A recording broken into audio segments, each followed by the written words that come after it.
जोहार। मैं प्रीति कुमारी गुप्ता मनोहर लाल अग्रवाल सरस्वती विद्या मंदिर इंटर महाविद्यालय लोहरदगा से फिर से आप सभी के बीच एक नए विषय के साथ उपस्थित हुई हूँ। आज का हमारा विषय है गुप्तकालीन सामाजिक जीवन। गुप्त काल में समाज 4 वर्णों में विभक्त था: ब्राह्मण वर्ण, क्षत्रिय वर्ण, वैश्य वर्ण और शूद्र वर्ण।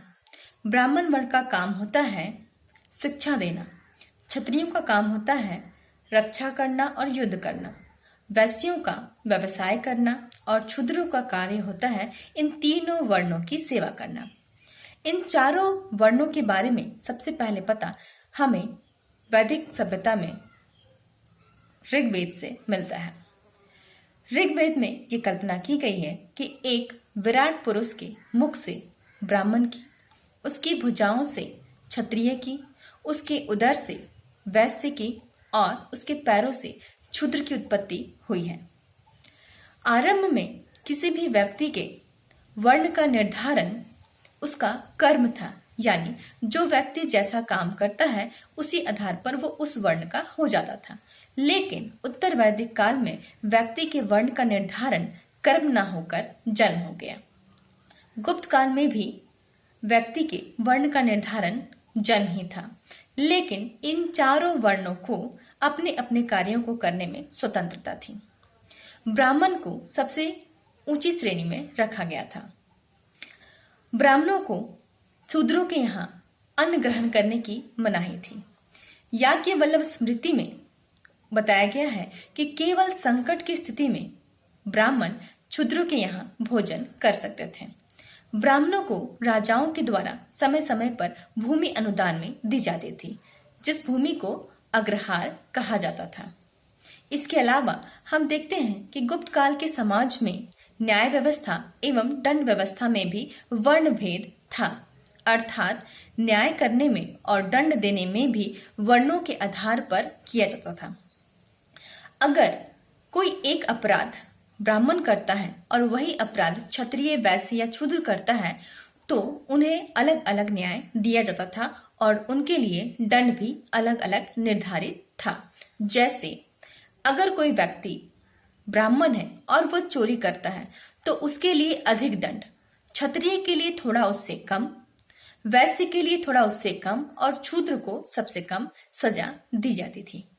अब हम बात करते हैं गुप्तकालीन सामाजिक जीवन में स्त्रियों की स्थिति कैसी थी। गुप्त काल में स्त्रियों की स्थिति बहुत अच्छी नहीं थी। गुप्त काल में बाल विवाह, सती प्रथा, पर्दा प्रथा विद्यमान थी। बृहस्पति स्मृति में स्त्रियों को उपनयन तथा वेदाध्ययन पर रोक लगाया गया है। केवल उच्च वर्ण की जो स्त्रियां होती थी उनको ही शिक्षा का अधिकार था। इसके अलावा महज 12 से 13 वर्ष की आयु में कन्याओं का विवाह कर दिया जाता था, जिससे हमें ये पता लगता है कि उस समय बाल विवाह मौजूद थी। सती प्रथा भी हमें देखने को मिलता है। गुप्त शासक भानुगुप्त के समय का एक अभिलेख प्राप्त हुआ है जो एरन से प्राप्त हुआ है। इस अभिलेख में यह बताया गया है कि भानुगुप्त के सेनापति गोपराज की मृत्यु के बाद उसकी पत्नी उसके साथ सती हो जाती है। तो इस तरह हम देखते हैं कि गुप्त काल में सती प्रथा भी मौजूद थी। इसके अलावा पर्दा प्रथा भी विद्यमान थी। स्त्रियां घरों से अधिकतर बाहर नहीं निकलती थी। विधवाओं को पुनर्विवाह करने की अनुमति नहीं थी। विधवाओं को संपत्ति का भी अधिकार नहीं दिया गया था। पति की मृत्यु के बाद पश्चात पति की जो संपत्ति होती थी वो राज्य को प्राप्त हो जाती थी और विधवाओं का भरण पोषण राज्य की ओर से किया जाता था। संपत्ति के बारे में कहा गया है कि संपत्ति में स्त्रियों और पुत्रियों को भी अधिकारी माना गया है। इसके अलावा हम देखते हैं कि गुप्तकालीन समाज में दास प्रथा भी विद्यमान थी। नारद स्मृति में नारद ने 15 प्रकार के दासों के बारे में बताया है। अगर कोई दासी अपने स्वामी के पुत्र को जन्म देती थी तो वो इस दास प्रथा से मुक्त हो जाती थी। इस तरह हम देखते हैं कि गुप्तकालीन समाज में स्त्रियों की स्थिति अच्छी नहीं थी, दास प्रथा भी विद्यमान थी वर्ण भेद भी था। कुल मिलाकर जो गुप्तकालीन समाज है, हम देखते हैं कि वो एक मिश्रित समाज था।